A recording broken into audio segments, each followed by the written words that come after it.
Cleopatra is one of the most famous rulers of Egypt.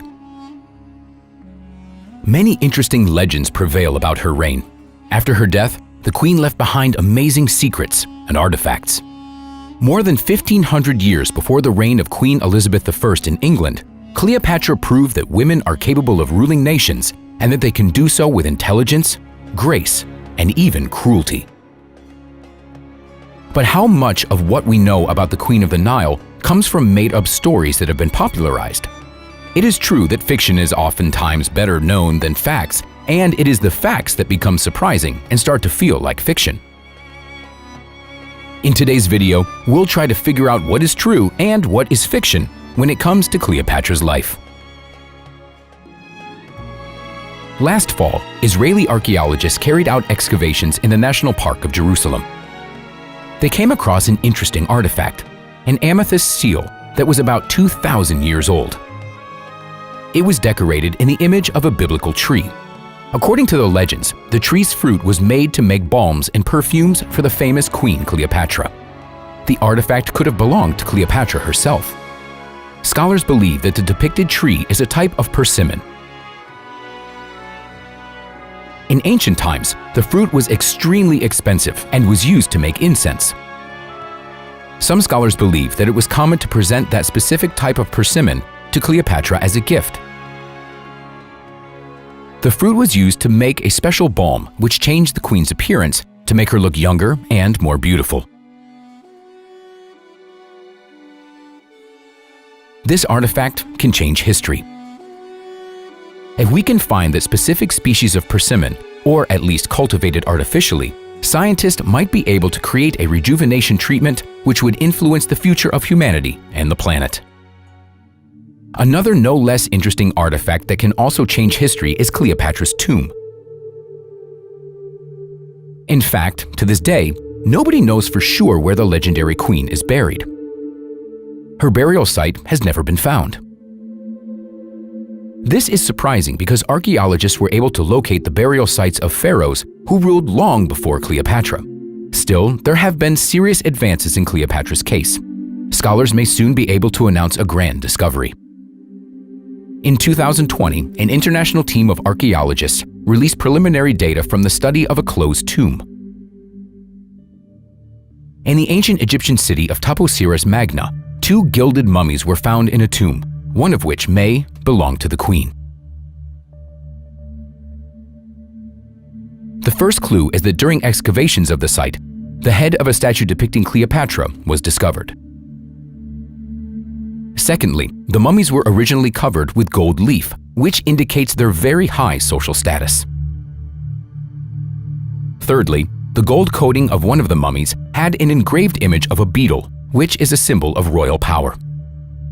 Finally, the remains of what are believed to be Cleopatra's ancestors have already been found in Taposiris Magna. These and other factors indicate that it is the queen's mummy that was found.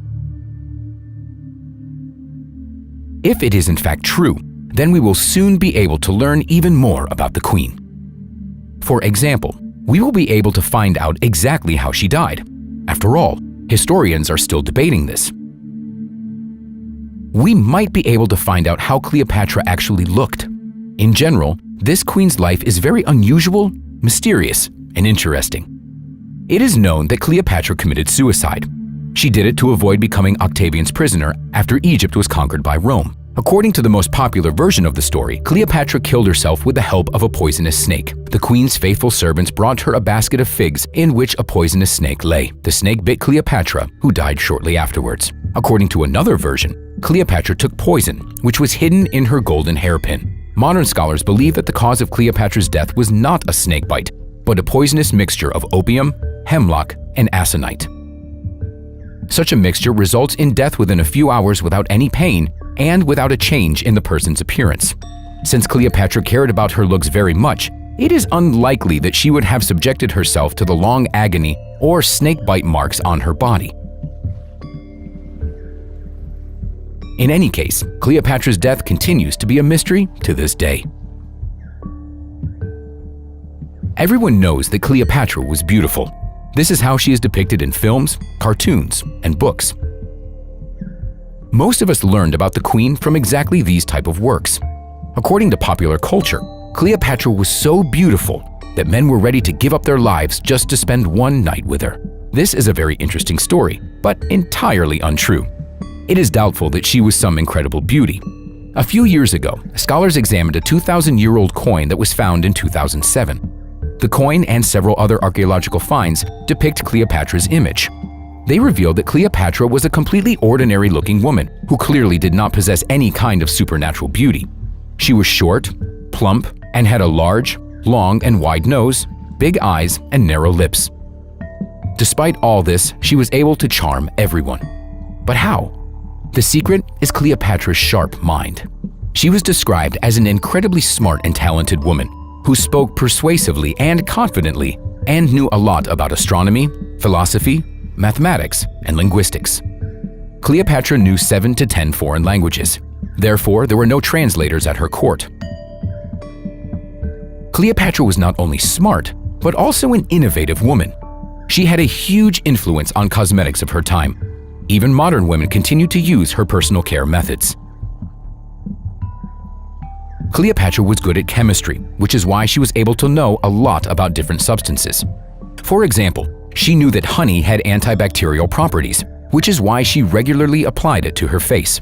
She applied rose water in order to keep her skin soft and clean. Interestingly, this ingredient is part of many modern facial tonics and cleansers. Among other things, Cleopatra was well-versed in perfumery. She believed in the power of fragrance not only as a beauty product, but also as an instrument of political persuasion. Legend says that Cleopatra doused the sails of her ship in perfume before going on her first date with Mark Antony in order to make sure that he smelled her before he saw her. She also owned a perfume factory, which seems odd for a queen. However, if you can't seem to find the scent you're looking for, it might make sense just to open your own factory. Cleopatra even wrote down her perfume recipes in a book that unfortunately got lost. It is possible that it perished in the Alexandria Library fire.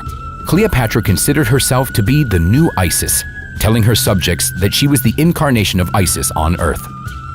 Not to be left out, Mark Antony also claimed to be the incarnation of Osiris. This does not mean that Cleopatra was devoted only to Isis. She was known to play the role of whatever goddess suited her best at the time. For example, when she sailed on her perfumed ship towards Mark Antony, she was dressed as the goddess Venus. Young boys dressed as cupids and maids dressed as sea nymphs were waiting for her. Cleopatra was a big spender. She squandered huge sums of money incredibly fast.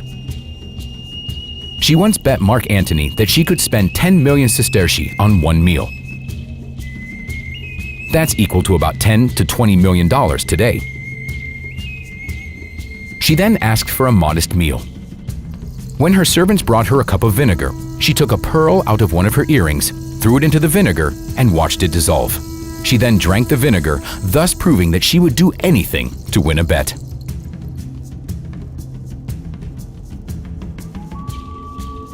For a long time, modern scholars were skeptical of this story. But then they conducted an experiment. They tested the theory with real vinegar and a real pearl.